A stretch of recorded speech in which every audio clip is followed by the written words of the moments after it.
not only are we at the gates of Moscow, we are fighting to surround Moscow. Can we take it? What would the real world effects of that be? You've got to watch this, I'm sure. But before we do, this, of course, is Gamer1745, and if you're new around here, remember to subscribe, and everybody, I hope I'm earning you to click or lick, it's tasty, the like button. And I do want to thank Tim, Strongarm, Niagro, Timothy, Sir Toyjet, Gary, Garrett, Marcus, Folk, and of course the great Hoffmanator for support on Patreon. But everyone else, hey, just post a comment. Do you think we're going to take Moscow or not? Yes, no, or whatever. Okay, well, let's continue this. We are pushing here. Okay, they're trying to cross the river. We're trying to cross the river. They look like they're doing it with a mountain unit. We are doing it with a armored unit, which I think will get there first. They are pushing into here. They're advancing, which I actually think is good because it gets them out of the capital. The capital has, oh, well, pillbox defense only, so that's good. Some of this other stuff around here. If we can get that, we can cut off. We've cut, oh, we are pushing into Leningrad here. Let's see. Assault. And you can support the assault there.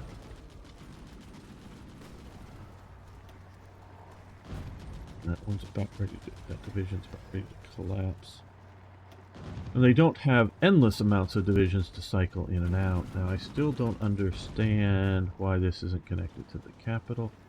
It looks like I've got a railway link through there. I don't understand that.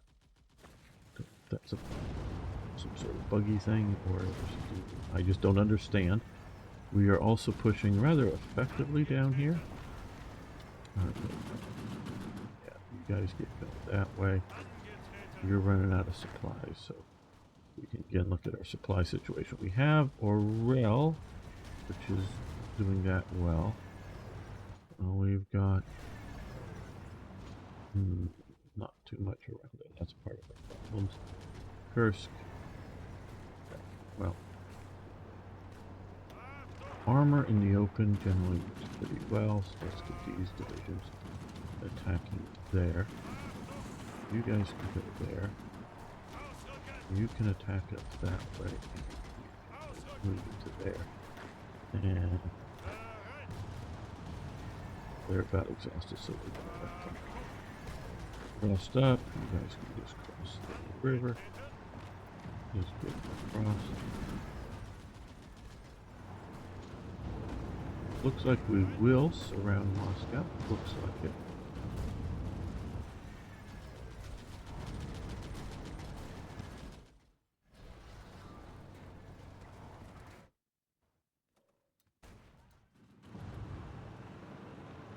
Other fronts seem to be doing okay, holding out at least. Might be being pushed back a little bit like here. Well, let's move up a division there. They're holding there.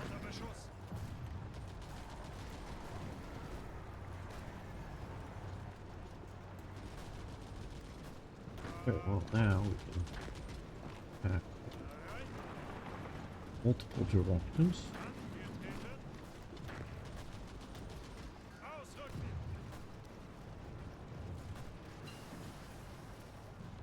Road network 3, very good. That I'm sure will be helpful.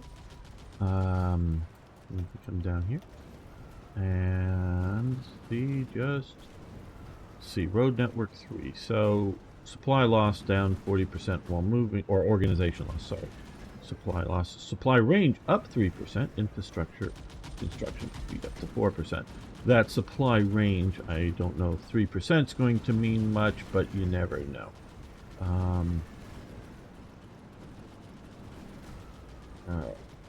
don't know if we need to do that. Okay, now.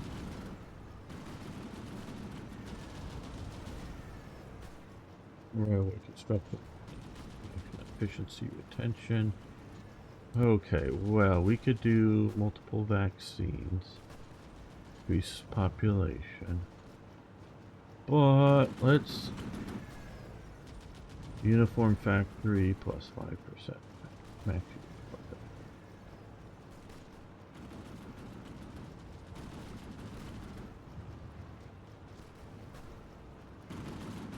Uh, um,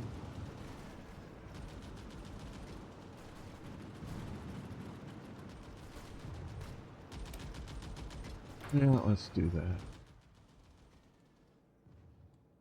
Well, we hope it's certain. Victory in the east, that is, but we are pushing on here. They've moved in another division. They've pushed up here against the Finns. What I think we'll do is move these divisions over here and actually push on Leningrad. If we don't push on Leningrad, they might just keep being able to cycle divisions in and out. You know, go, okay, we got Moscow surrounded. They pushed into here. It is time to attack Moscow. You're going to just support that attack. And right now you're going to support that attack. These guys are getting into keep. There. Surrounded. We're trying to break through there, but it looks like we're going to hold. Let's attack here to disrupt their movement, and we're going to attack here to disrupt their movement. Even if those lose, it's still worth attacking there. If we can take Moscow. Got 2 divisions in it. One hadn't left yet. But it means that one division was not well entrenched.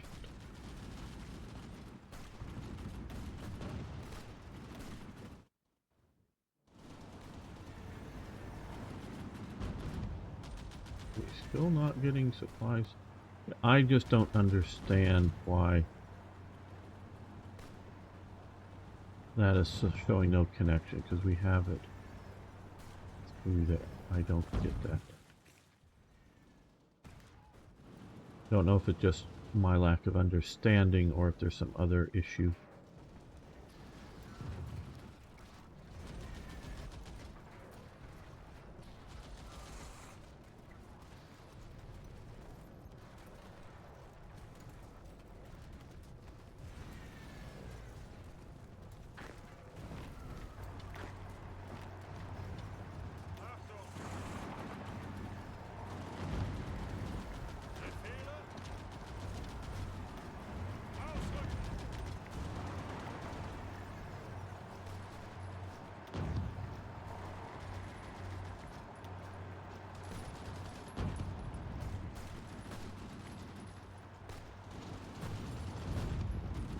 We're actually trying to attack out of Moscow. Wow.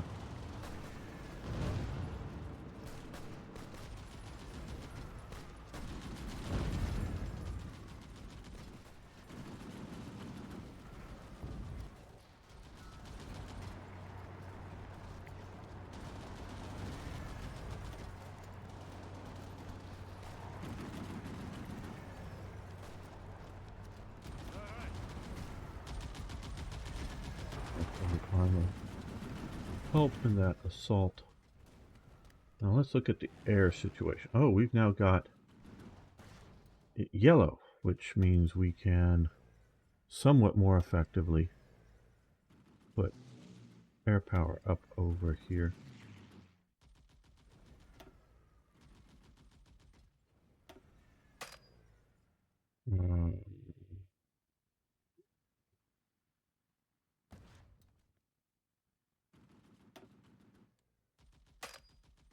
Okay, we can't quite get that close. Well, let's move to here, up to here.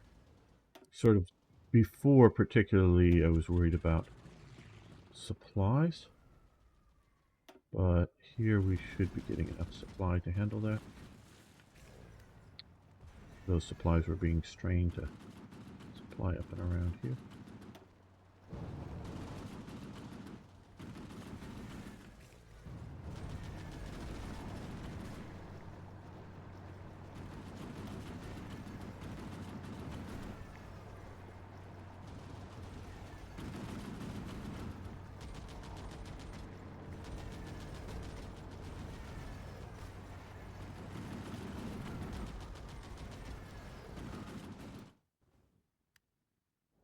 Back at the Moscow front.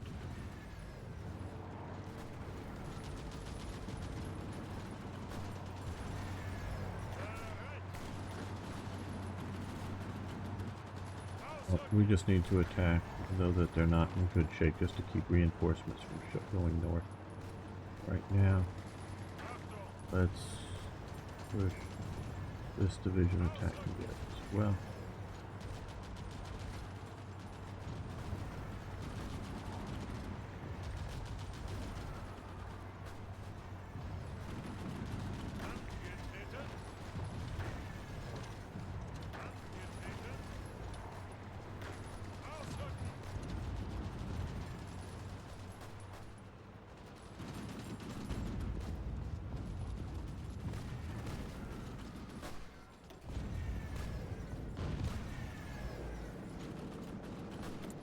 Ah, more factories online. Just another one, but still. Do we want to... Yeah, let's do artillery. Let's do light artillery.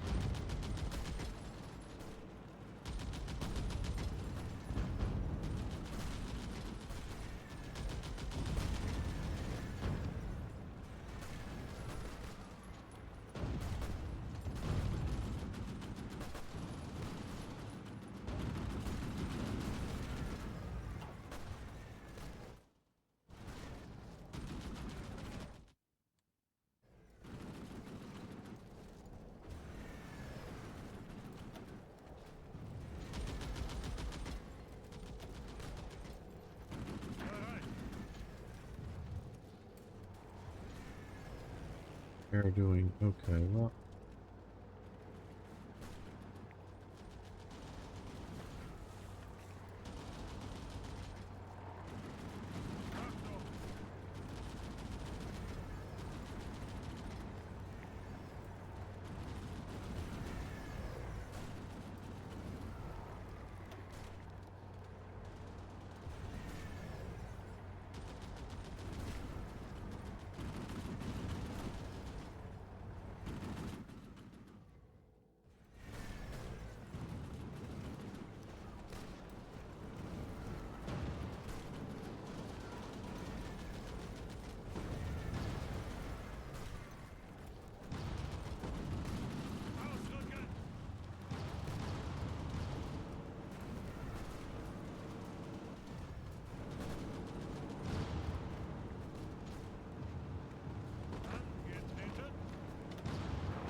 you push north. You push north. You push sort of north. You guys push sort of north, and you push basically east.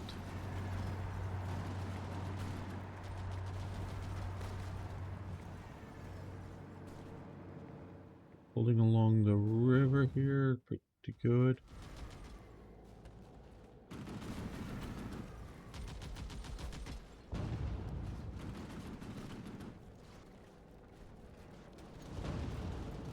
Middle East from Russian soil. Yes, we could see about that.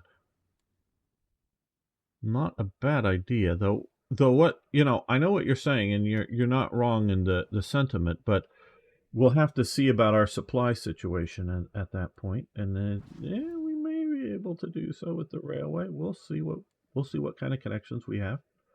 The game has changed a lot with the railways, and I think for the better.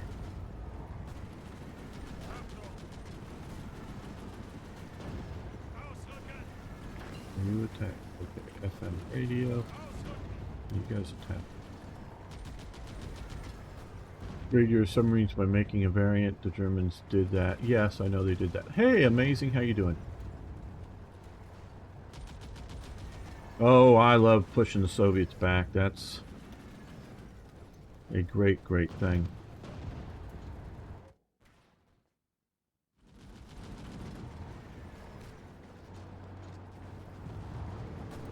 Trying to relieve there. So what we're going to do here is counterattack.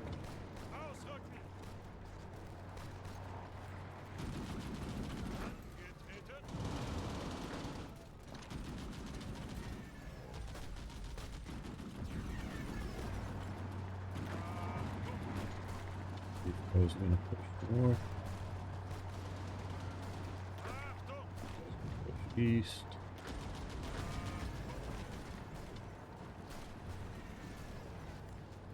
That's right. We got what was it? I forget. FM radio, which will help with our political power gain.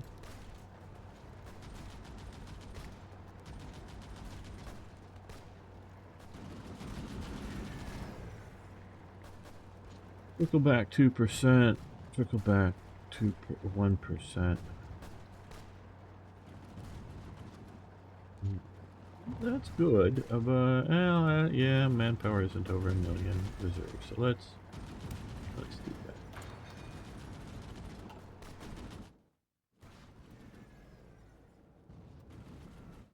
Yeah, quite honestly, you're right. It is historical. I'm just sort of ignoring it because I don't really care that much, Arno.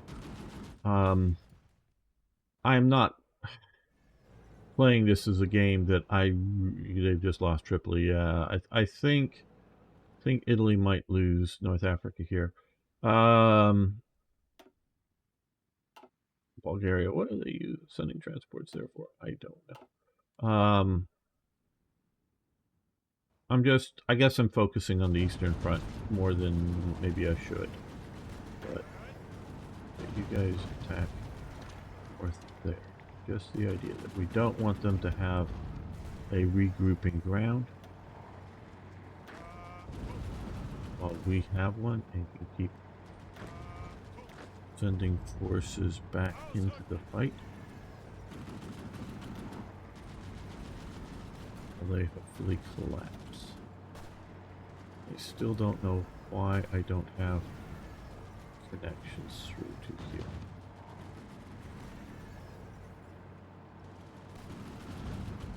I don't get that. Okay, Junkers. Better Stuka. Here we go. What aircraft do we want to research now in 42? We just got that.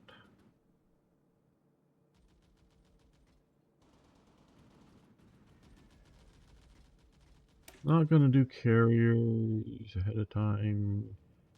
Radar improvements, okay, but we can't do that with this. Slot.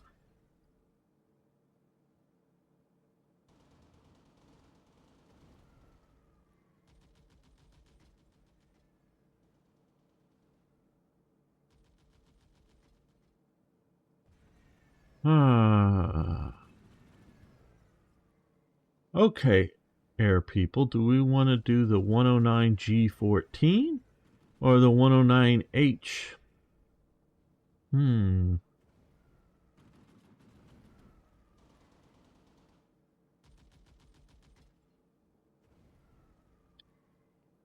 G14 Arno says, so we'll do what Arno says.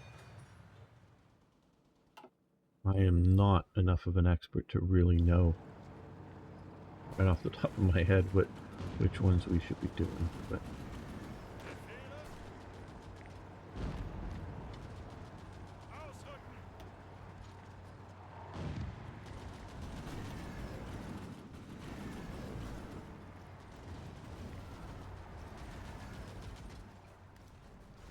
let's look back at the Moscow front. Oh, they're retreating out. Okay, we gotta attack again, even though it's gonna be a poor attack.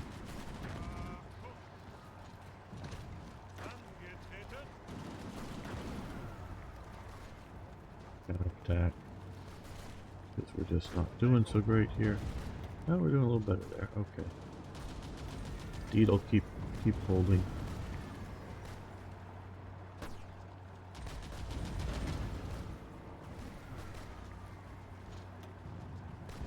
Looks like we're about ready to get Moscow.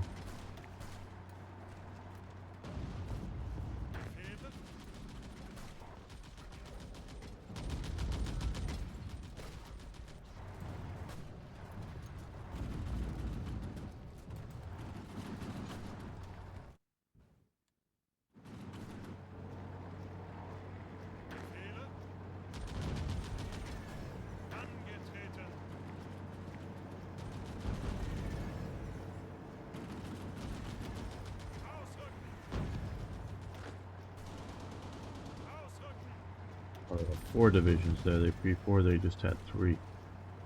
Try to pull some back from Finland.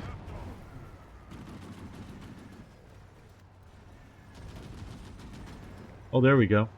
Okay, I guess maybe it was just an well, maybe it was just because I didn't see a day timer thing, you know, timing until this was reinforced, and maybe it was that.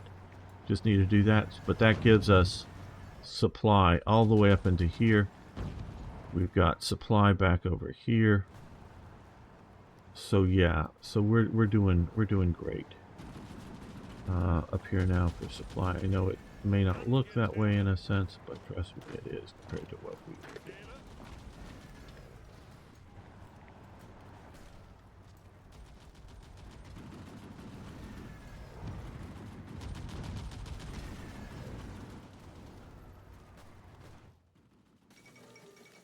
The fall of Moscow. Now those are Czech soldiers. I know they'll tell me that's low priority about it. We just wanted some stupid ass image, you know, but whatever.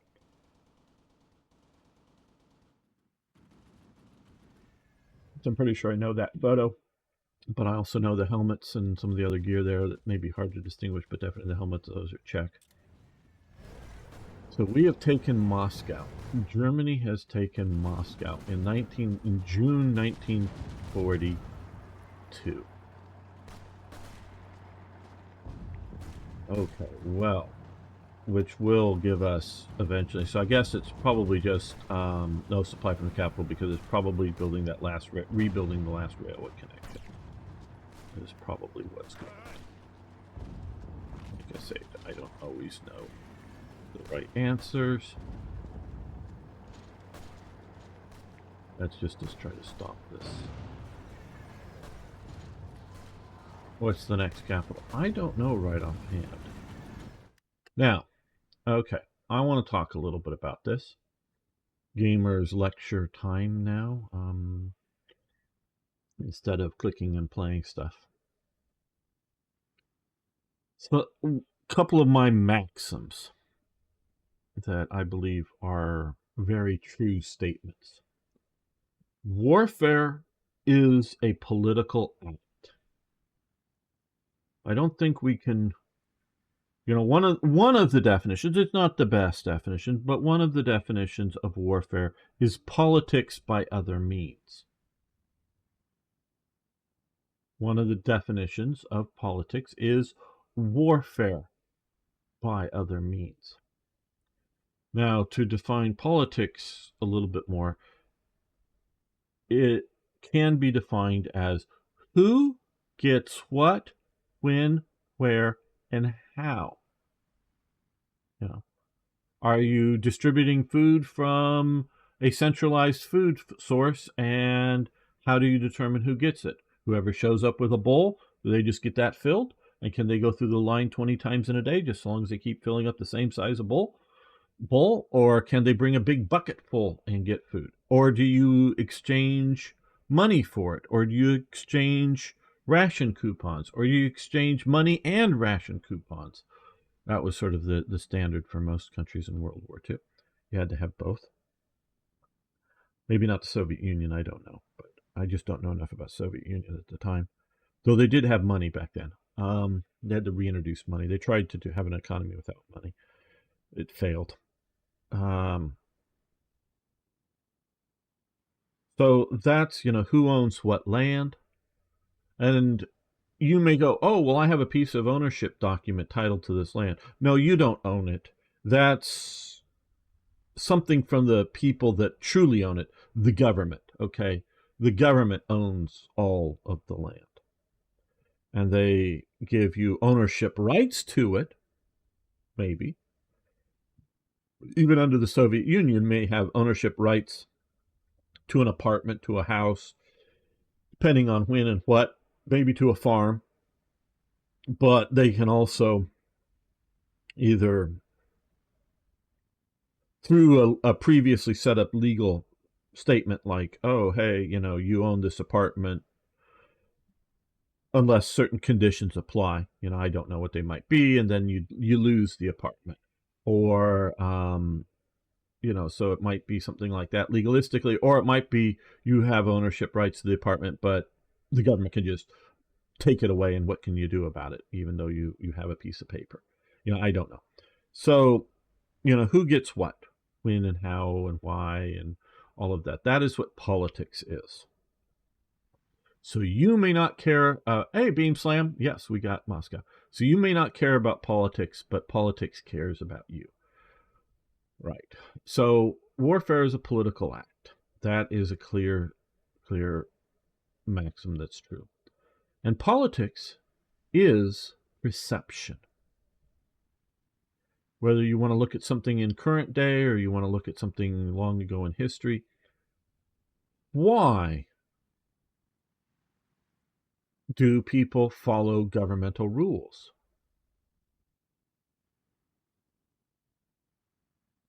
Even, and we may see something in the future that it won't be, but I would say even the most totalitarian state cannot force everyone to do what they want, or what the state wants them to do.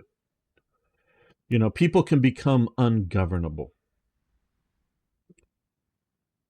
And we can see armies even revolting over it. Why do you, because we can look at like the Russian Revolution, why do you do what the officer says? When the officer says, run across that field towards that machine gun that's shooting at you, why do you do it? Now, some people, they're patriotically motivated, or there's other sorts of, they want to go do that. They want to charge that machine gun for some reason. But trust me, not everybody wants to charge that machine gun. Even if it's the most reasonable thing to do, because lying in the middle of an open field might be a stupid thing, because eventually you'll be shot by that machine gun. And if we all charge now, some of us will survive, and because they won't kill all of us, and we'll take that machine gun out. But if we all just keep laying here, we will all eventually die, kind of thing. So sometimes, that there is, this isn't like some stupid officer just ordering you to go do some stupid thing. But even when it is the best option, people still panic or whatever and don't get up and charge the machine gun. Well, part of the reason you follow it is because that officer can take his pistol out and shoot you, right? And so when you disobey an order, an officer can shoot you. But that officer, let's say there's 5 of them, in a company or something like that. And they've all got pistols, or maybe in a modern sense now they all got, M4 rifles or something. Yeah. But all the rest of the guys have other rifles or machine guns that they can turn on the officers. Okay. Why do they follow? Well, because they know that even if they kill those officers, the big hammer is going to come down on them in the army, and they're going to feel it. Because even if you kill the officers and you try to lie your way out of, well, they all died in combat or something, lie your way out of it, the big hammer of that. But they can't, like we can see in the Russian Revolution happening in units revolting. If everyone revolts, or if enough people revolt, it don't matter what the officers say. So it's a political act. Warfare at all levels, including, there's tactical, there's battle tactics and things like that, true. But an officer, an NCO, following orders is political, is perception. It is perception that maybe that the government is looking out for your best interests. And your best interest may be also the interest you consider of your family, your friends, your neighborhood, or whatever. And even if the government's fucked up, it may be 10 times better than the other government that's trying to do something is more fucked up, So all of you, whether you're libertarians or anarchists or just disagree with the current political party out there, well, sometimes the alternative, if you don't follow the current bad government, there's a 10 times and a 20 times worse government out there that will take over. Now, sometimes there might be a better government that's trying to take over that would make things better. It's not always the other options are worse, but it can be that they're very much worse, and it depends on what we're talking about. So warfare is a political act. Politics is perception, because why do people be willing to be governed? Why do people willingly accept that they don't all get the best cuts of meat? Go to the butcher store and just, oh, I want all the best steaks or something. Um, Now we can see people not accepting starvation. That's a different matter, and or whatever. So we do have, at least in most of the world, most of the time, people aren't starving. Most of the world, most of the time. Um, and so why do people get crappy food, good food, or less food than they may want at times? Yes, I know it's people go to bed hungry, and I know that in the world, trust me. And I'm just saying most of the people, most of the time, not, oh, some particular famine going on right now, or starvation in somewhere. I know that's going on, but again, most of the people, most of the time. I know there's been recent disasters and floods and whatnot in China, and those people, I'm sure, going hungry because all the food's spoiled or whatever in the flood zones. But most of the people, most of the time right now, um, are getting enough to eat. Again, they might be going to bed hungry once in a while. So now we can look at World War II through the eyes of how good are your tanks, how good are your aircraft, how many aircraft carriers you have, how many bombs and bullets can your nation manufacture, um, and try to determine the outcome of the war in that fashion. And in that fashion, we can clearly see that the U.S. is going to win. Um, Now, does affect that is your tactical employment of those weapons. If you have a lot of weapons, lots of food, lots of bullets, lots of fuel, lots of everything you need, and you invade Finland in the winter and you have commissars running around and you're all fucked up, and we can see Finland destroying the Soviet invading forces. Not entirely. Finland has to give up, to this border here and give up this little bit of land here.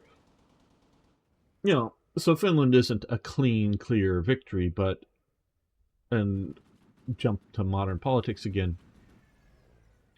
uh, there are now reports, don't know how solid these are, these could just be somebody starting rumors, that Western, including the United States governments, are talking to Ukraine's government. What would a negotiated settlement look like?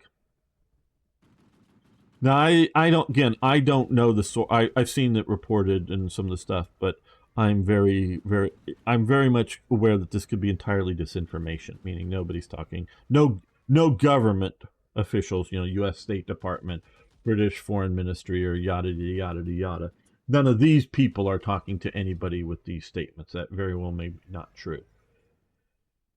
And I know, at least like Tim Pool, if you follow him on YouTube, and some other people, the Ukrainians are losing the war. They're losing the war. They're losing the war. And Tim Pool will often say, well, I'm not a military expert. And I go, God, I'm glad you know that, but you keep saying stuff that's ridiculous. Ridiculous. Because in my opinion, Ukraine's already won the fucking war.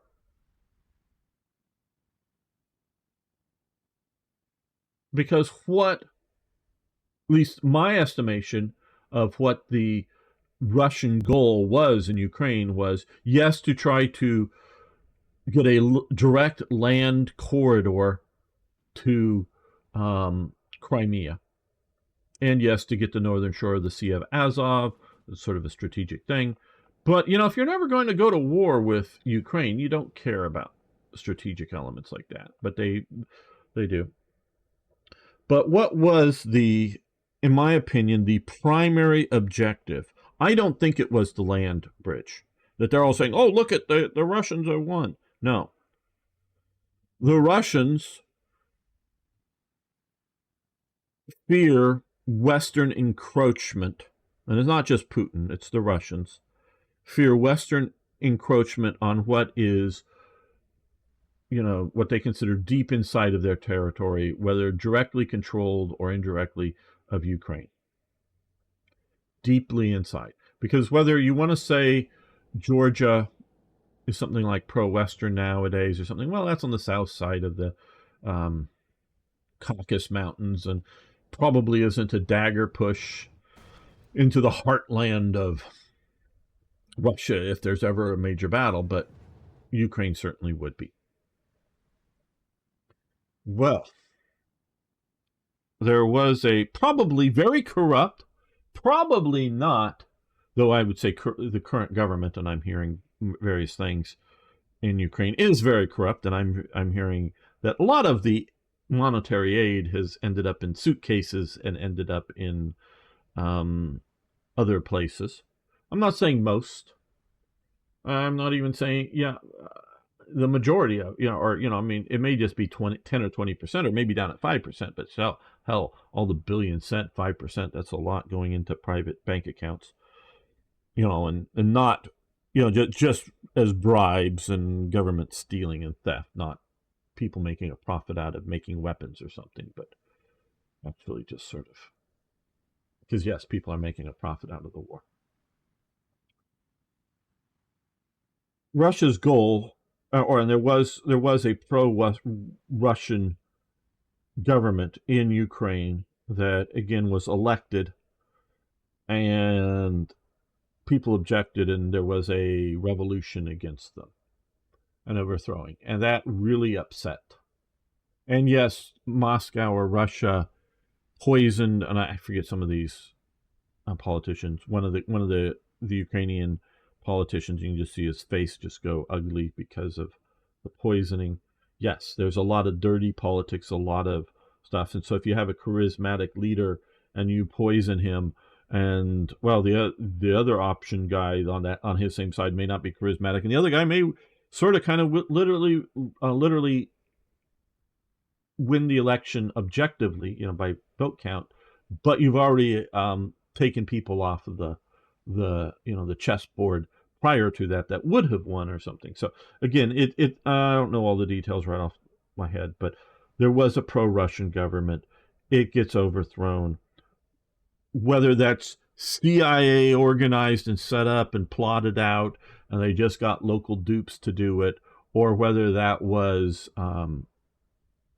a truly organic, localized thing that did it on its own, or a combination of it. That hey, there's sort of an organic anti-Russian group that wants to overthrow it. The CIA just sort of helps, coordinates, and they're spying, spotted, I don't know, 4 different Ukrainian groups that are sort of organizing, and they just put them in touch with each other, gave them their phone numbers.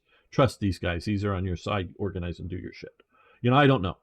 I don't discount the possibility of American or other Western intelligence agencies' involvement in it, but again, I don't know that it is something manufactured by the West either. So that happens, and it looks like Ukraine wants to join the EU, wants to join NATO. So Russia, I believe, their primary goal, and goals change as as time goes on. We can see, I don't think when Napoleon is setting up, and there's a new Napoleon movie with Joaquin Phoenix, or whatever his name, not Phoenix, but whatever, is there. He's really old, especially when he's playing early Napoleon. So that's one. But he may do a good job, and I may see the movie. I'll probably see it someday. I don't know how quickly. But when he's when he's putting that crown on his head in Paris or whatever, I don't know that he's thinking he's going to be marching armies to Moscow. Is sort of the point. So if goals come easy, goals may expand. So the goal I believe, was to put where's Kiev, to put a pro-Russian puppet in charge of Ukraine and make it sort of like Belarus, not make it inherently Russian territory, but make it part of the near abroad, as the Russians often call it. I think is the obviously I'm saying it in English, but the sort of satellite states within the Russian Federation or Commonwealth of Independent States or whatever they sort of call them that aren't independent and isn't necessarily Commonwealth, but and they may or may not even be states by whatever definition. But yeah, so and that's failed. That is entirely failed, and there is no Russian puppet government. There is, yes, lost a good chunk of land down here and a bit over here, but they've pushed back a lot more land. So I sort of say the Ukrainians have won. Now it may not be a clear victory with them marching into Moscow, but they've won. What is negotiated peace? What you might have to give Putin something, like actually give, recognition, because I don't know that really and I got friends and they know who they are, one particular, but a couple other people I do talk to once in a while that are Ukrainian. And they might go, yeah, Crimea is Ukrainian territory. Yeah, but really, ancient, or were even the majority of people down there thinking of themselves as ethnically Ukrainian, in Crimea? I don't know. I don't have a good answer to that. And I also know there's other Tartar or other Cossack type minorities down in Crimea that don't think of themselves as Russians, that are sort of oppressed down there. So that might prefer Ukrainian. But I don't know that, Ukrainian, this is heartland Ukrainian territory. And I don't know that sort of this part of the Donbass out over here, is it really heartland? Or my understanding, doesn't, territory is what you get to hold and keep, what you can hold and keep. And I totally agree with that. But, if we're looking at it, were these areas or somewhere out here actually more pro being Russia than being Ukraine? So, if you lose, if they give up some of this territory, officially sign it, recognize all the maps in the world can change. The U.S. can recognize that this is now Russian and not Ukrainian, de jure, not just de facto, and all this stuff. Would that be enough to get Putin at this point? Is the Russians exhausted enough, or they're going to need to have all of their current territory plus more for them to sign off on it? I don't know what it would look like. But I sort of kind of think the Ukrainians have won. And, of course, we're seeing the Middle East blow up, and that's sort of diverting massively money from the U.S. at least, an effort by not just the U.S. And we're also worried about China. So get back to politics and perception, World War II.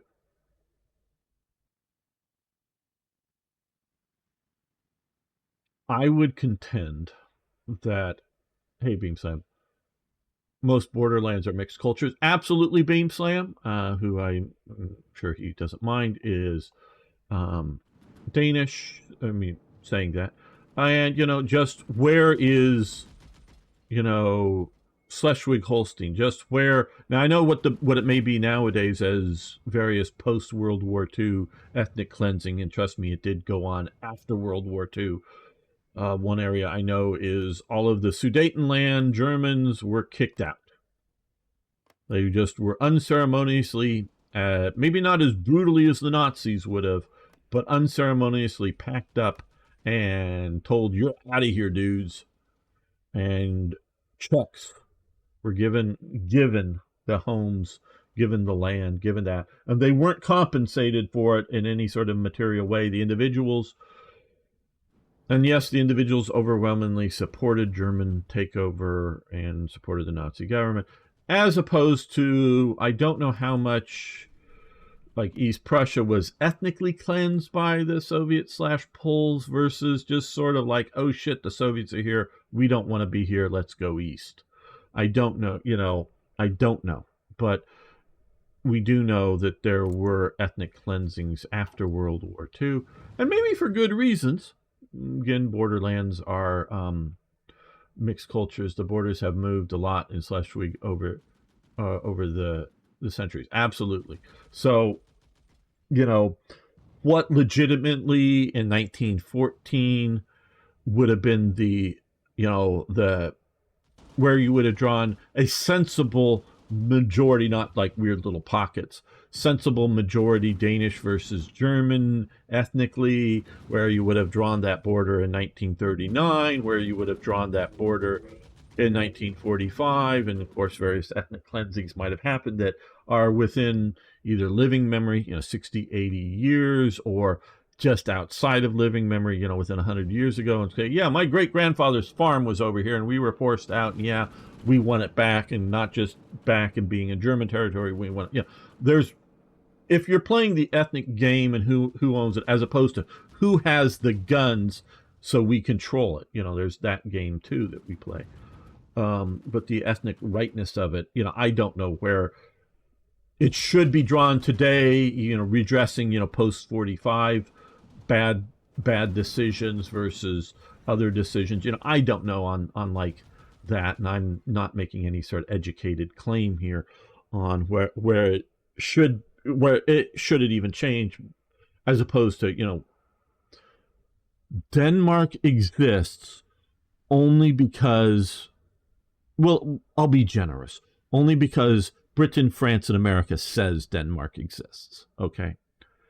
Denmark has no ability to defend itself. Yes, if I were to show up with a gun and say I'm now king of Denmark, they could defeat me as an individual. But if Sweden really wanted Denmark and nobody else was going to lift a finger against Sweden taking Denmark tomorrow, there wasn't a NATO, there wasn't Germany worried about an encroachment of a power at north, or there wasn't an international reaction of some sort, Sweden could take Denmark. I don't know, maybe even Norway could. Obviously, Germany could. Britain could. America could. Could take Denmark. Denmark has no reason to exist outside of non-Danish powers saying that it does. Where Switzerland has convinced the world, again, politics is perception, has convinced the world that it is a tough nut to crack. Not just the world wants to, have all their banks there, their money there so they won't invade. In World War II, it was quite honestly, in World War I, both sides, particularly in World War I, if France at one moment became convinced, if we were to just attack Switzerland, we'll get a free charge into Germany and win that war, France would have invaded Denmark. Denmark would have invaded Switzerland. Germany, if it thought it would win the war in World War I, it would have invaded Switzerland.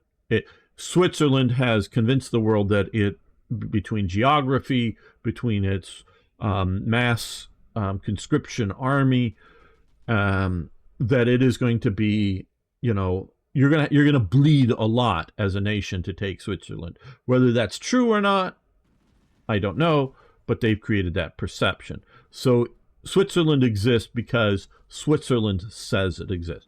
France exists because France says it exists.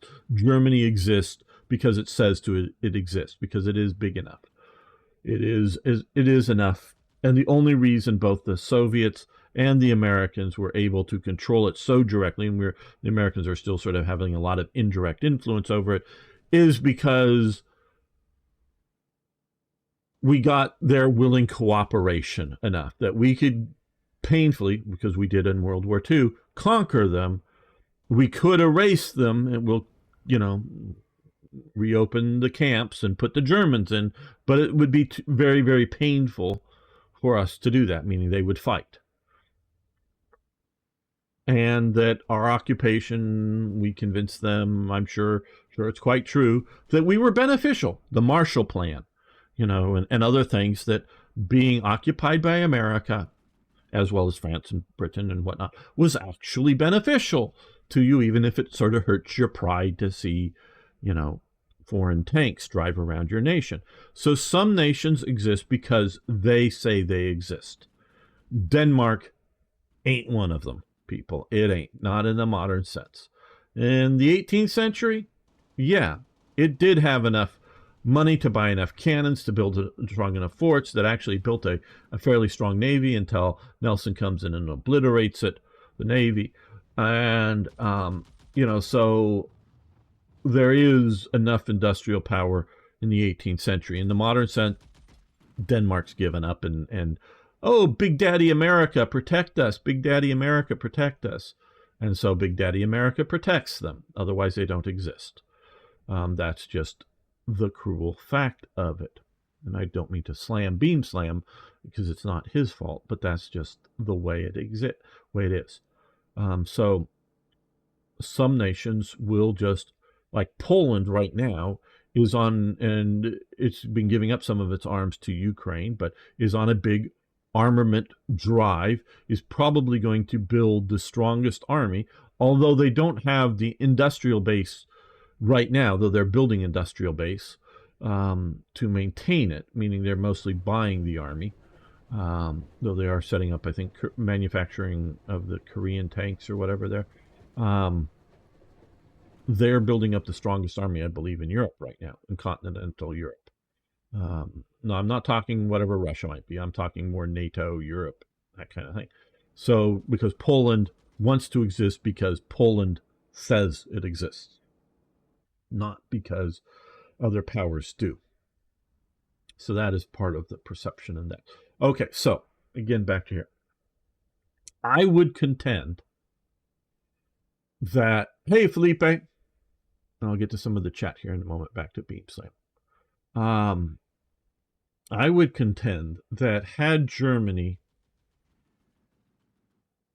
we'll say, rapidly marched in to both Leningrad and Moscow in 1941, in the first, 6 months or so of the invasion, I would contend that there very likely could have been the perception die roll of the Soviet peoples. And it's not just Russians, whether it's Ukrainians, which may or may not have been occupied, especially if you just drove more focused up here. Sure, some of Ukraine would have been occupied, I'm sure, but would they have gotten all the way over to Kharkov or Stalino or whatnot? I don't know. If you're pushing hard for Moscow and Leningrad. And of course, you got Tartars and other, Georgians and other people that are part of the Soviet Empire that do count. That the perception would be, and there might still be, quote unquote, that winter offensive, but I don't even know that they would have decided the winter offensive to, counteroffensive, because they're not German. Realize the German military is, you defeat them from the position, they will counterattack you. Even if they know that counterattack is going to lose, the reason they counterattack you is because they don't know it's going to lose.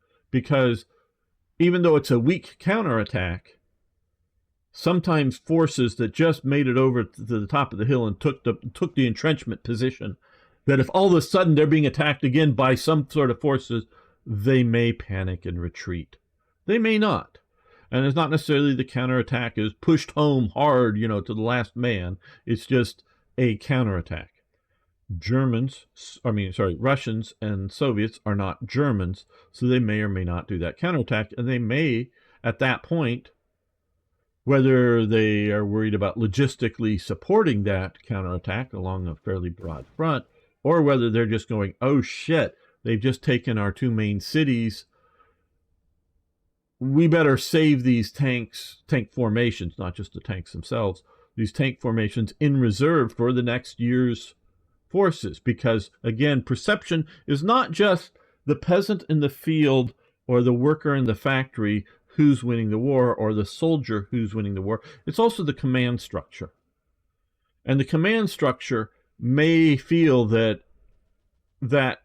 attack may or may not be successful, whether like kicking them out of Moscow or something, but it may exhaust that force to a degree that come springtime, the Germans will just be back in Moscow when we won't have forces to oppose them, because they believe the counterattack, although again may work, it may,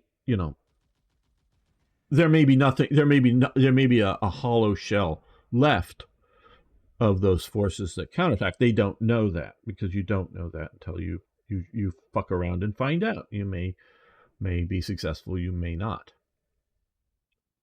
So I would contend that if you created the perception of an inevitable German victory of some sort, you very well may get a Czech NKVD type coup against Stalin. You may get a Stalin NKVD type abandonment of Moscow in central area, heading out to Gorky or someplace like that, and one of those armored divisions may stop the convoy of trains or trucks or whatnot and just decide to shoot everybody for fucking up the Soviet Union for since World War One. It's just sort of like, well, fuck you bastards. We're gonna end Stalin and all of the cronies around him and the secret police around them. They may just decide to, whether it's lining them up against the trucks and shooting them or just military attacking them. So you may get a Soviet governmental collapse. You may get Stalin hiding, running out hiding in Gorky, and he issuing orders and no one paying attention to them. I don't know what it would be, but we don't necessarily presume, because as Arno earlier asked, where's the new Russian capital now that Moscow's taken? I don't right off know. I don't know what button to push. Maybe here. I don't know that would. Because I know in Hoi 3 there's sort of a very clear sort of on the map showing, oh, here it is. Okay, there. Okay, it's moved to Stalingrad. There's your answer for that. Which maybe not the worst, though. I would say Gorky would be somewhat more likely, or really pushing it back like beyond the Urals or someplace in a very safe rear area. Definitely wouldn't come up to someplace, even if it wasn't surrounded. If it was just near the battlefront, they wouldn't move it to Leningrad, in my opinion. So like, and so I could readily see if confidence in Stalin, confidence in the Soviet secret police or whatnot collapsing and there being a coup against them, or I could see a commander doing that, but then himself being shot by other people, and the secret police are back in charge. So there's a lot of ways the Soviet Union, even if the Soviet government more or less, or shall we say, the Stalinist government survives, they may be willing to negotiate a settlement. I don't know what Hitler would have accepted. I do believe Hitler very much wants, somewhat dictated to, but peace in the East. He does not want this to be the German border. Okay, he does not want that. For many reasons, he does not want that. I don't know that he would hate the idea of a continued Soviet existence. Because if you were to, we emotionally, some people, restore the Tsar or create a democracy or whatever that would happen, more likely, obviously, it would be some sort of military dictatorship would be most likely. And there was even a various weird sort of Nazi fascist type movement. Some of it, there's two of them. Some of it based in North America that was anti-Soviet, using the swastikas, and one of them based, again, they don't know what they're talking about, one of it based in Manchukuo that was sort of,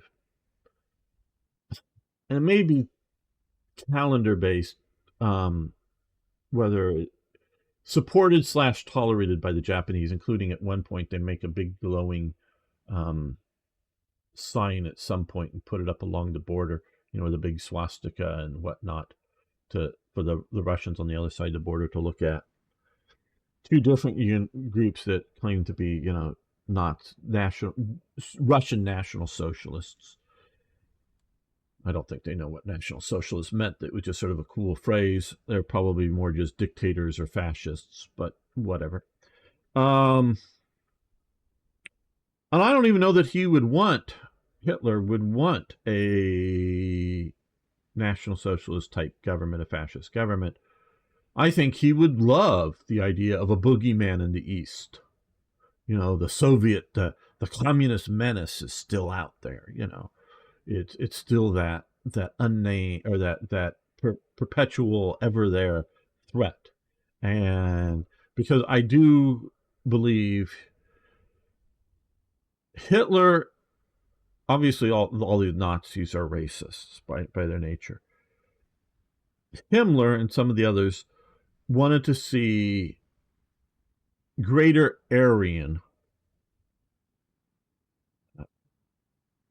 I don't know if you want to call it an empire or nation or whatever, a greater Aryan nation. I think Hitler is more interested in a German nation, meaning well, Norwegians, Swedes, Danes. Yeah, they're Aryans, but they're not Germans. They can do their own Aryan thing up there. We're Germans down here, as opposed to mixing. Hitler's more of an exclusionist. And also Himmler, differently than maybe with other Aryans, very differently than with other Aryans, he sees his sort of SS becoming sort of an aristocratic elite, genetically being exclusivists, meaning not breeding with the lower peoples, but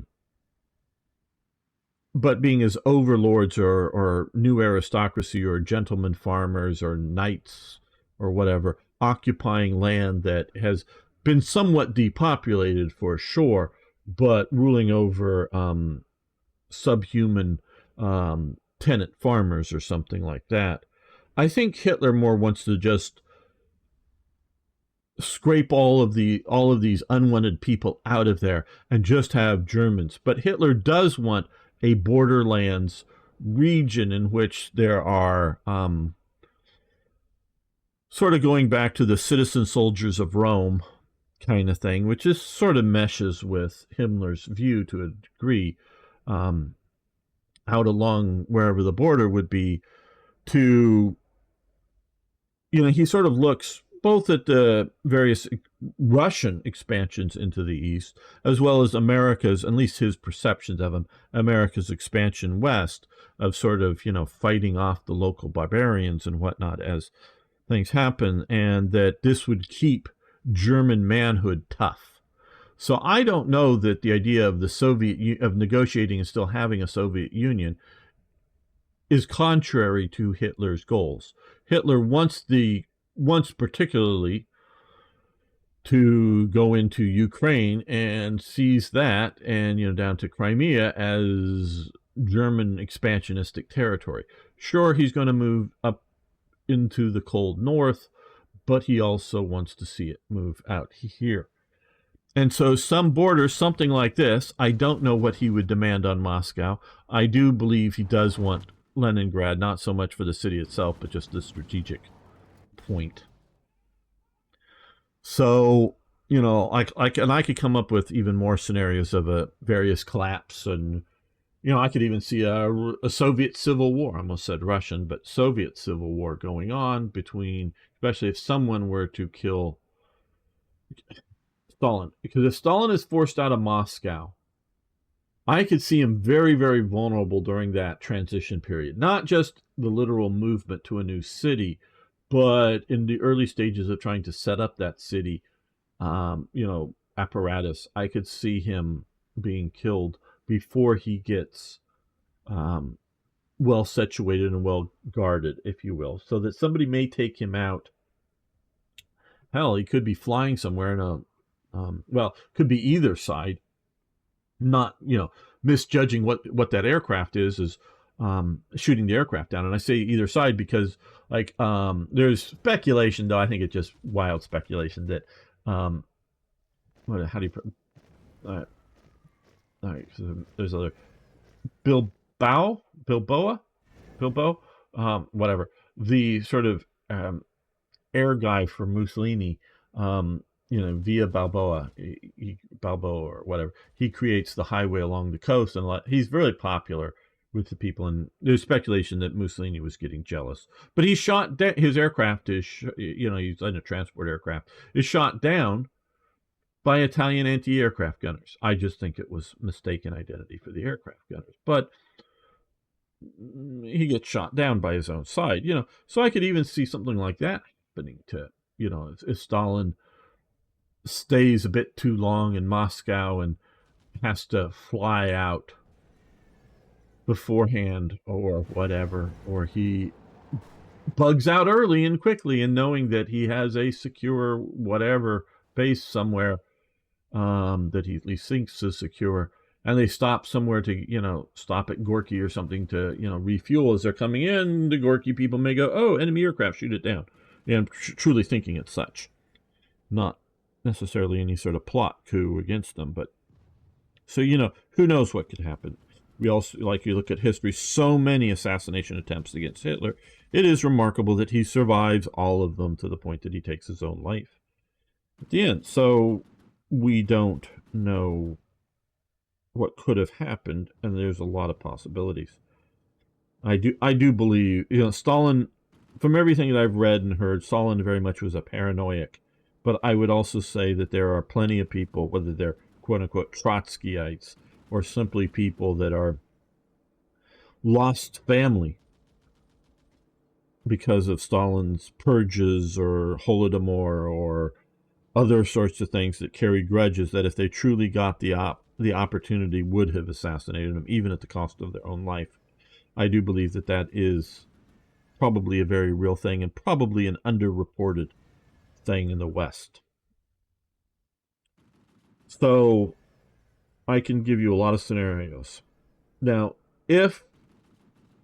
I could easily see, now, taking it now in June 42 with a roughly historical, we started a bit late, but a roughly historical time period, it's a different matter. It's an entirely different matter. The Soviets were able to stall the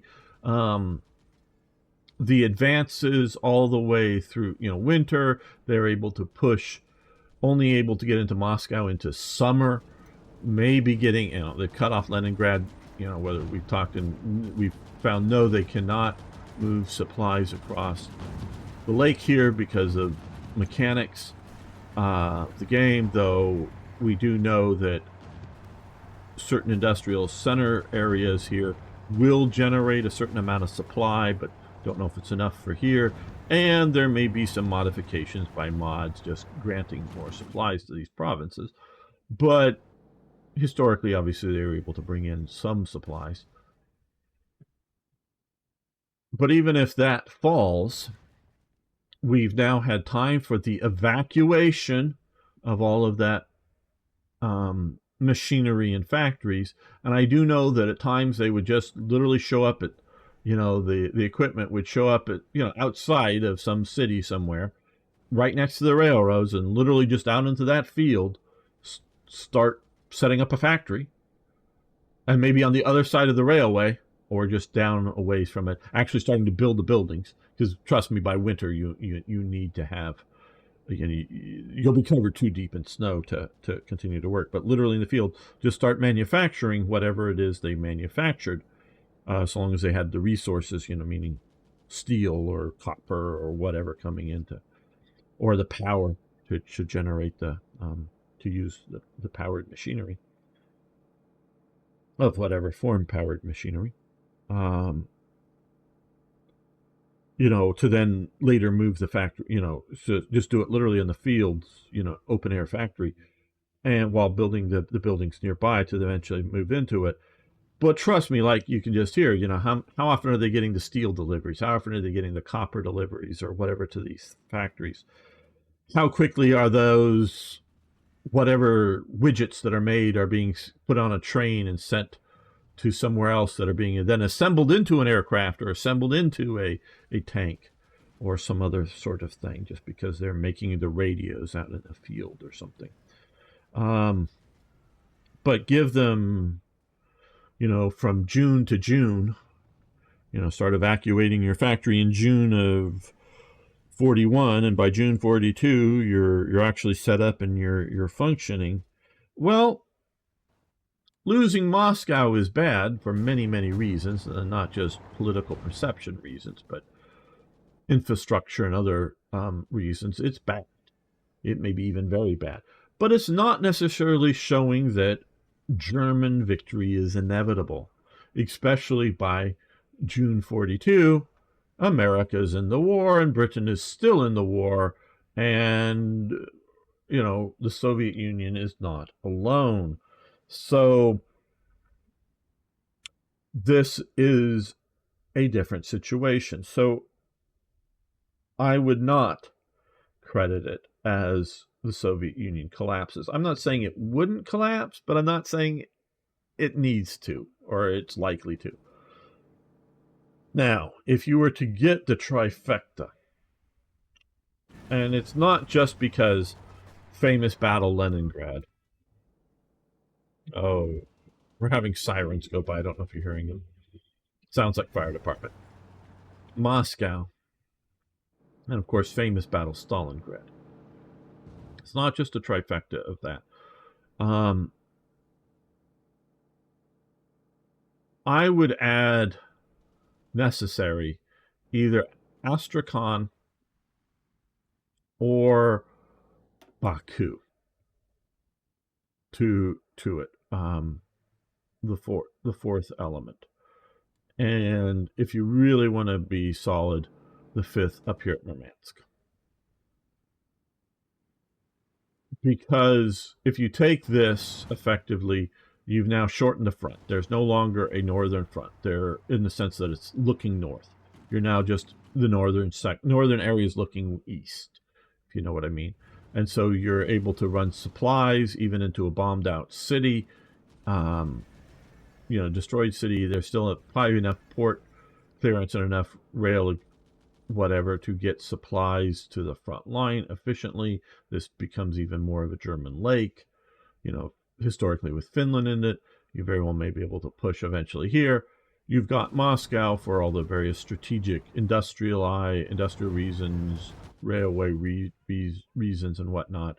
And the Volga here is now cut at some point if you firmly have Stalingrad.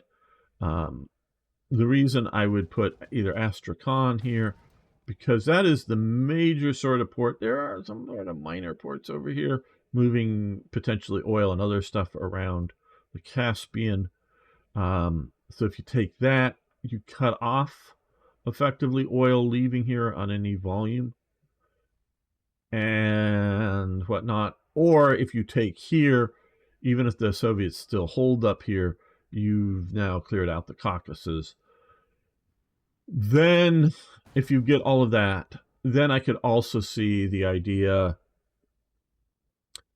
that whether publicly or privately, Hitler contacts whatever the leadership of the Soviet Union is at that point, very well could be Stalin, and offers a peace deal. I don't know that they wouldn't take it.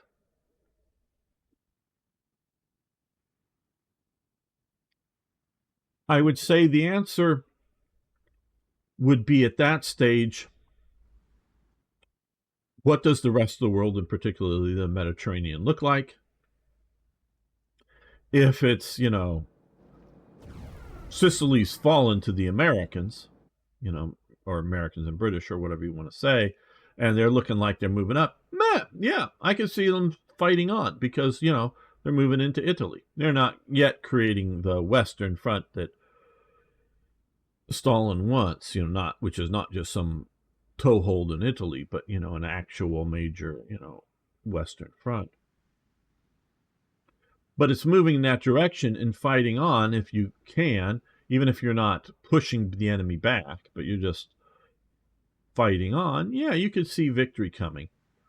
But if the Mediterranean is heavily disputed, meaning not just a German pocket up here in Tunisia, but big chunks of the African coast, maybe particularly closing one, probably Suez, but closing one of the access points to the rest of the world for the Mediterranean. And so America may be, again, we're looking at 42. America is just arming up at this point. And they probably don't perceive in Russia just how strong America is going to become. And obviously still have the whole Japan war going on that could enter, especially once you push far enough, Japan could re-enter the idea of attacking here. Because again, at 42, Japan's doing very well in the Pacific. And if it wants to, instead of trying to have a large army force that's like trying to see about invading India or whatnot, but pull out some excess forces there, pull out forces in China, sort of enough to hold it. And if the Japanese could perceive of the idea that if not so much that they've got to have, I don't really think they're going to go much west of the Lake of Baikal, not so much that they've got to have this territory, but by either threatening or actually coming into the war here would knock the Soviet Union out of the war and would make Germany a much stronger ally to help them win it. So that threat out there. So with all of that, again, we might be able to see a 42 win. Not just Moscow, not just Leningrad, though, in my opinion. And if you have the situation where you need sort of bare minimum border front, divisions just sort of watching the border, reserve divisions back behind the border, occupation troops running around doing their evil stuff, that will not consume a lot of things like tanks and aircraft and men, literally physically men being shot, killed, whatever, starved, frozen to death, whatever. That I don't know, and nuclear weapons eventually do come in, obviously. But how many? And again, politics is perception. U.S. drops 2. I think they had 3 bombs at the time, and only 2 in theater or something at the time. They weren't able to bomb Japan with nukes into totally take it out. Not at all. Nowhere near it. Nowhere near it, as far as I know. They can continue bombing conventionally and destroying cities. But if the Japanese people were willing to say that we're not going to be conquered and we're going to, use sharp, pointy sticks at you, men, women, and children are going to charge out of the bushes, the hills, and whatnot in any occupying U.S. Army, let alone if you have guns and bullets, we're willing to fight you. Well, yeah, you still got an island that's willing to fight you. But they saw, oh, wait a minute, they could nuke the forests, and we're hiding out into it, and also that the emperor and others realized we've lost. Let's just take our medicine, and we'll work our way out on the far side of being occupied. The U.S. and the British are actually not that evil, so they won't totally ruin our nation in controlling it for a while. Again, politics is perception there on both sides of that question. So looking at that, if you get, again, short of using nukes, I don't know that D-Day works wherever it is. If you make it to some remote shores, in Albania or something, even if you get ashore and get a nice port, you're in effed up terrain, effed up area that I don't know that you're going to break out of. It's too, and especially if you're generally controlling the Mediterranean, it does shut a lot down. So if you're looking at, even if like going into Norway or coming in here, I don't know that the U.S. can muster enough because even if the U.S. is making so much ammo, and even if it has all the ships that it needs to ship it back and forth across, the Atlantic and whatnot, just the practicalness, even if with your, mobile ports that, they're not, you can't move them and move them, you move them and you set them up, movable one-time ports. That Germany just couldn't come in and bomb you enough, assault you enough, that you just can't, in a practical sense, get enough, even if you've captured a port, get enough ashore. If you can concentrate, and if Germany, Germany's air force is being heavily used on the East Front, while it's being used against the air war, against the bombing campaigns in Germany and Italy and Romania and other places, that then also has to then become again, once there's, it has become in Italy, and would become again a use of a tactical air force against ground forces. If it's doing all this stuff, including the Eastern Front, all at once, yeah, it's heavily strained and can't keep up. But if it's able to concentrate, because you don't need a lot of bombers and fighters watching in peaceful front that's militarized, meaning soldiers are sort of looking at each other from their entrenchments and bunkers, but otherwise doing nothing. You don't, because aircraft fly around, so they're maneuverable. I know I've been ranting a lot about here, just going on, but I could see the idea that even though America can outproduce it, I don't know if it's going to be enough to defeat Germany. If Germany can get a peaceful settlement in the East, I firmly believe that America, for multiple reasons, wins World War II. In just about every way you can say that. But I don't think it could do it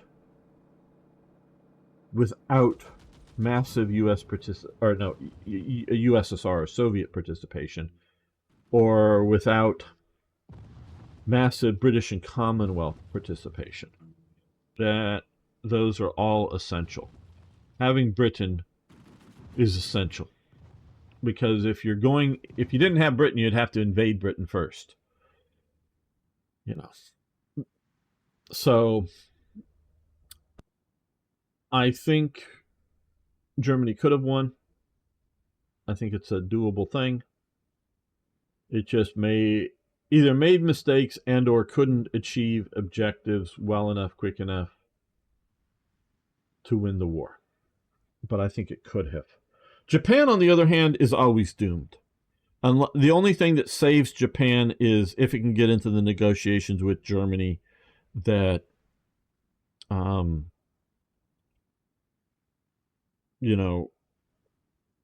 you have to leave Japan alone there. And I don't know that the U.S. was of a mind to do that. The U.S. might be of a mind to leave Germany if it doesn't look, if it doesn't look like it's winnable. But it's winnable to defeat Japan by the U.S. And I don't know that Hitler would be willing to keep fighting just because Japan, for whatever reason. He might have been, but I don't know that he was. If he truly thought he was going to have a respected peace for a number of years, not a peace forever, but a peace for a number of years, because that would give him a chance to continue to rearm, re-equip with better equipment. But that's just my analysis. Let's take a look at the chat here. Okay, let's go back up. I know a lot was said. Okay, in the 20s there was an election which side people wanted to live in, and the new borders were drawn according to this until this day. Well, very good. Good that we're talking about Denmark and German borders. Nevertheless, we are the oldest kingdom in existence. Nobody want Germany or Sweden to take our land for a strategic reason. Yeah, and I'm not saying you want it, but you don't have a military mindset, as far as I can tell. Not you individually, Beam Slam, but Denmark to to go, we've got an army and we train it and we maintain it. And it's big and, for the size of our nation, like everybody's in it. Like literally everybody, because now we're gender neutral. So all men and all women must be in the army, at certain ages. And if you were serious, you would have that. Yes, and I did say hi to Felipe earlier. The Arno is beeps out going after each other with another. The North Sea Denmark. Yeah.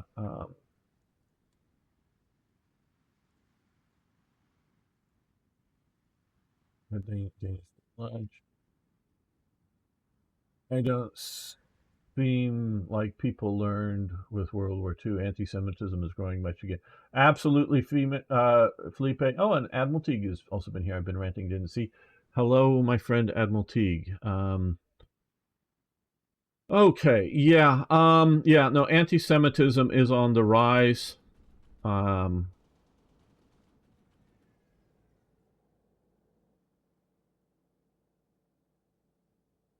the left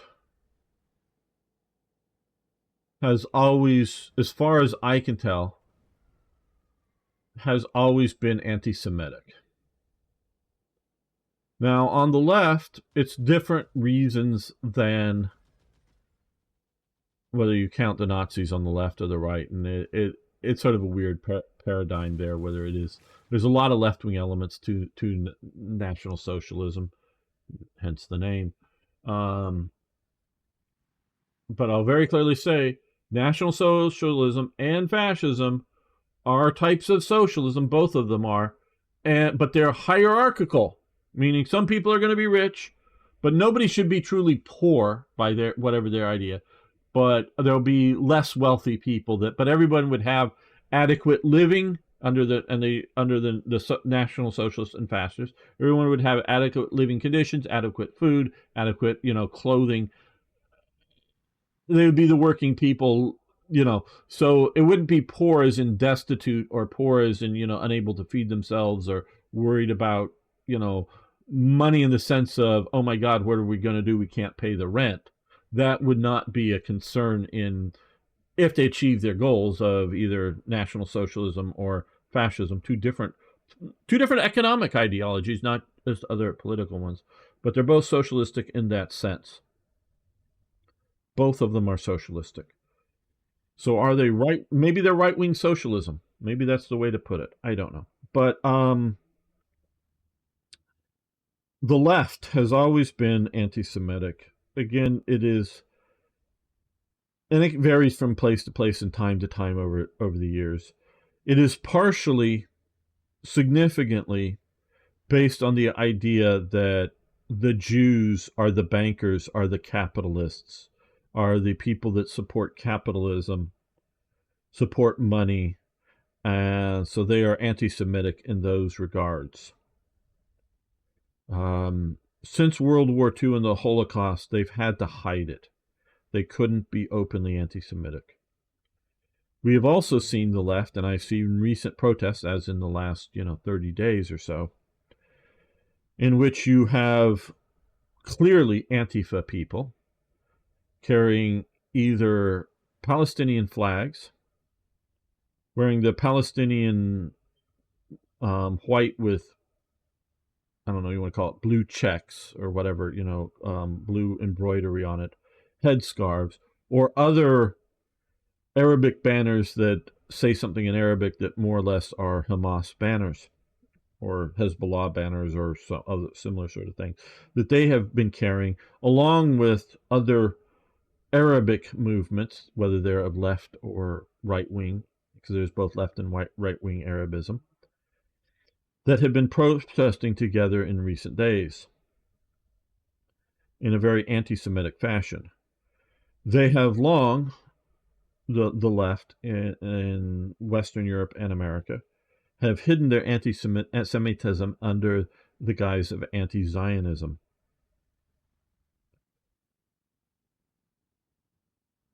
There are, I think, of religiously based countries, they're most are Muslim, in that countries that have an official state religion, not just majority countries that have a majority of people that are Muslim, but countries that have an official state religion are Muslim. Now, of course, other nations like Britain has two. If you look at Scotland, has one state religion. England has another state religion. They are not a theocracy, but they do have a state religion. There are Christian states by their very statement of fact, whether you want to acknowledge that or not. But like I say, England is the Anglican Church is the official Church of England. We call it the Church of England, and the Church of Scotland is the Presbyterian Kirk. There officially, not just it's official. I mean, it's not just the majority peoples or something. It's official. Maybe a majority not members of those churches anymore, but that's still the official state religions there. And there's only one country on the planet that has the state religion of Judaism, and that is Israel. Though there are Arab Israelis, I've met a few over the years, and that are Muslim, that do vote, and do have members in their Knesset or parliament, whatever you want to call it. But it is a officially Jewish state. So to be anti-Zionist is to be anti-Jewish. I've always known that. I've always claimed that for years. People just, no, we're not anti-Jewish. We just don't like what Israel's doing here, and here in this place. Well, okay, being anti-Zionist isn't complaining about a particular attack or particular act. You can be very, very pro-American, go, hey, yeah, this particular massacre of Indians in whatever year I'm against. It was wrong for America to do that.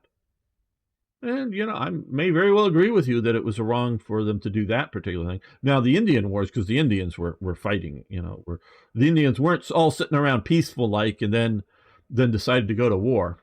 Trust me, they were going to war with each other before the Europeans ever showed up, and they continued to go to war with each other as well as continuing to go to war with us. So they, at various times. So, yeah, they would go to war.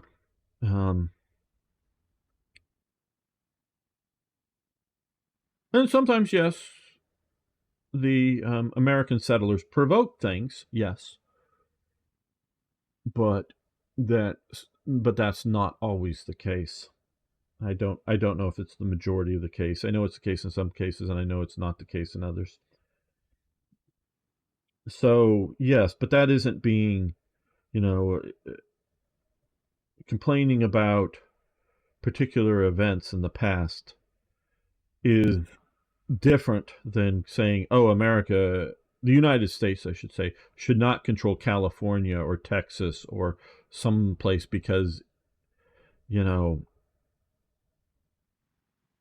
Indians, whatever, blah, blah, blah. Well, if you say that we shouldn't be here, well, then you're racist because you're complaining about a race controlling it, not about a political structure, because that's just a fact. So,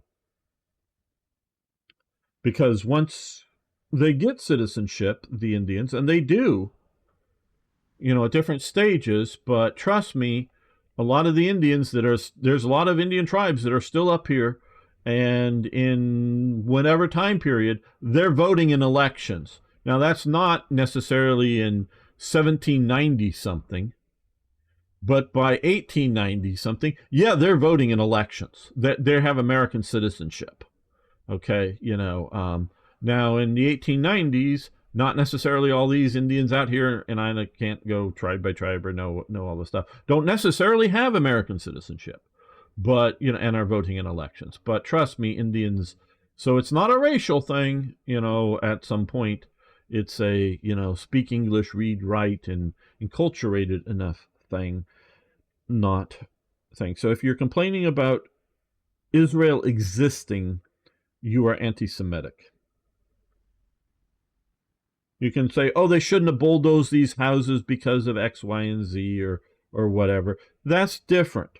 But when you're calling for, from the river to the sea, Palestine shall be free, And we could just say should be Judenfrei, Jewish free, meaning free of Jews. They're like the Nazis. So anti-Semitism has raised its ugly head on the left. The left is a coalition. That's why I'm not saying the communists or anything else. The left is a coalition. The left in America, and I think it also would be true in many countries in Europe, but definitely the left in America is a coalition. And until approximately a month ago, there was no left-wing group too unacceptable, shall we say. Meaning you could have members of the Democratic Socialists, members of BLM, and publicly known to be members of these organizations, not just covertly, not just having, but like spokesmen and leaders within these organizations, show up at Democratic Party events, electoral events, Democratic politician events, and maybe even be up on stage with the Democrats. So the Democrats are on stage with BLM, which is a communist organization, they say so. The Democratic Socialists of America, a socialist organization, though even though a lot of the Democrats that are elected, I'm not socialist, I'm a capitalist who wants, social welfare programs, blah, blah, blah, blah, blah. But no, but they'll accept public support, as in showing up at their events, maybe on stage, but definitely publicly in the known to be a member of these organizations, and asking for their support in elections and getting their support in America. I don't know of a single case, and again until a month ago, a single case of a Democrat politician rejecting a donation, a call of support, members of any other left-wing radical organization. I'm not talking back in the 1950s, because if you were a socialist back in the 1950s, the Democrats would have said, fuck you, get out, and they would probably start literally, the audience members would have been beating them up. But I'm talking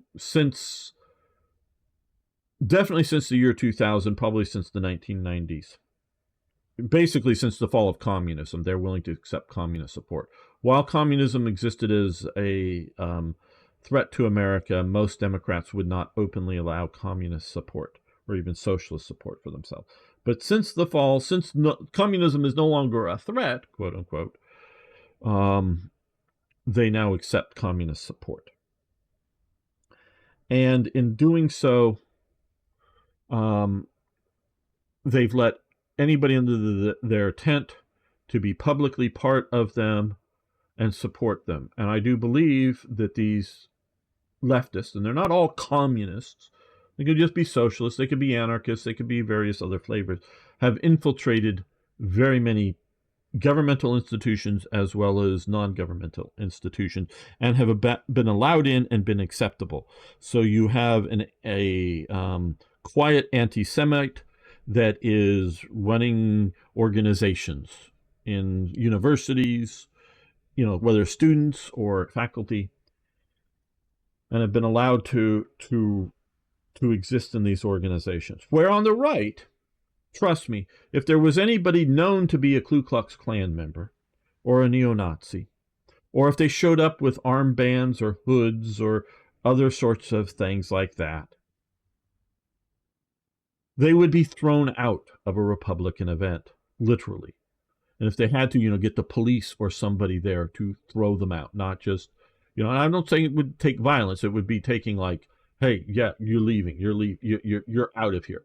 They would not allow them to publicly attend. Now, if you don't know who the Ku Klux Klan member is because they've taken off their hood and they're not publicly known, they very well may show up at a Republican event somewhere, but they have to hide the fact from everybody, because trust me, I've been around candidates. Some of you know some of my personal history. I've been around candidates at, we'll say the national level at times, They would not. Oh, trust me. They just the mere fact that they were in the audience would no, no, no, no, no. They want them out immediately because it could tar them badly. They don't want their public support. They don't want their endorsement from the radical right, whatever that might be, neo-fascists, neo-monarchists, neo-racists, neo-whatever.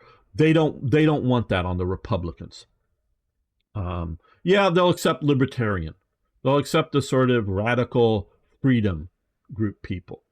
Go, hey, yeah, you want to abolish all the government? Yeah, you're a bit nuts with that, but yeah, you want to vote for us, and yeah, you want to come to our thing because hey, we agree on a bunch of things. Government, can be bad, and we don't want too much government, and so we sort of kind of agree with you. You're libertarians. You just go too far. So the libertarian right, the radical freedom right, everybody do whatever they want kind of people. Um, though libertarians mostly want law and order, let's have an established set of laws. And if somebody's creating a riot, yeah, send out the riot police. But short of that, they don't want anybody to, you know, everyone can do whatever they want so long as they're not harming somebody else, intimidating somebody else.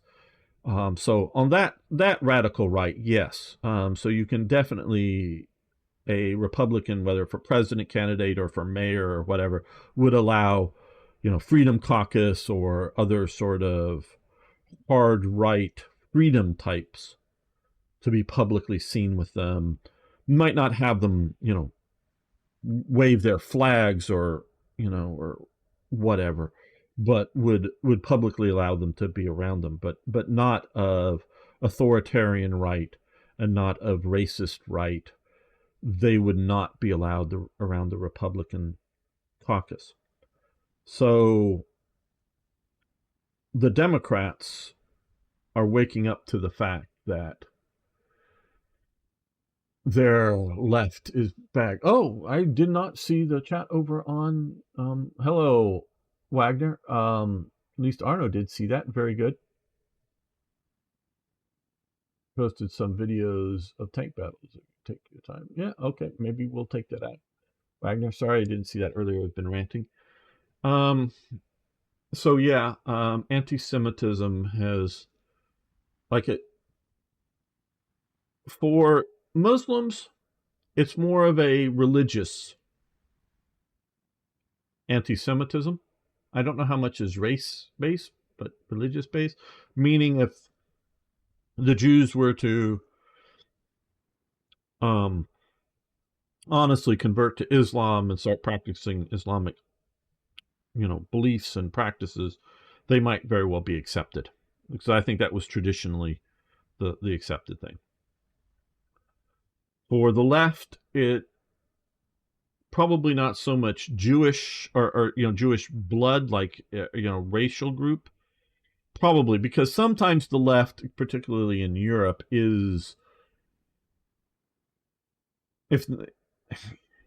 is culturalistic or something. They don't necessarily want strong nationalism, but the Jews are just sort of not them. They're sort of the other.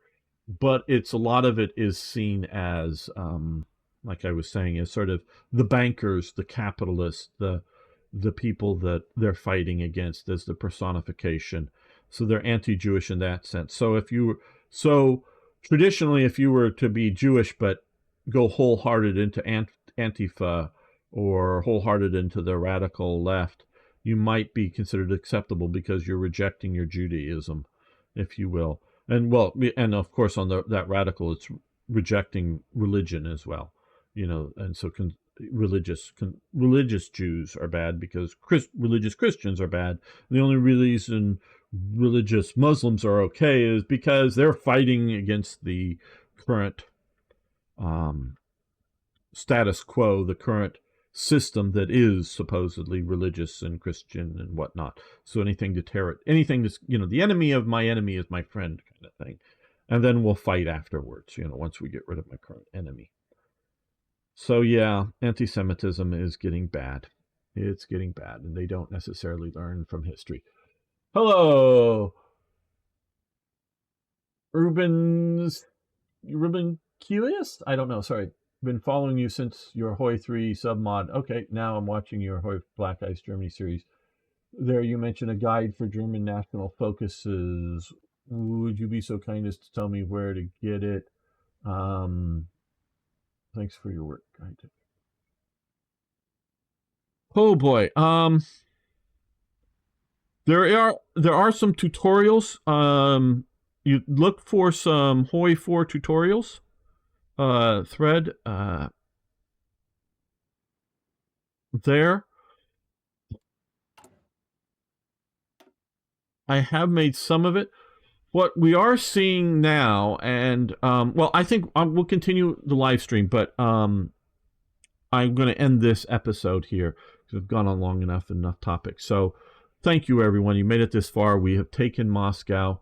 That is a good time to end an episode, though I did rant on a lot. I mean, they may retake it, but at least we took it once. So, come back next time to see how everything goes. See you then. Thanks, everyone.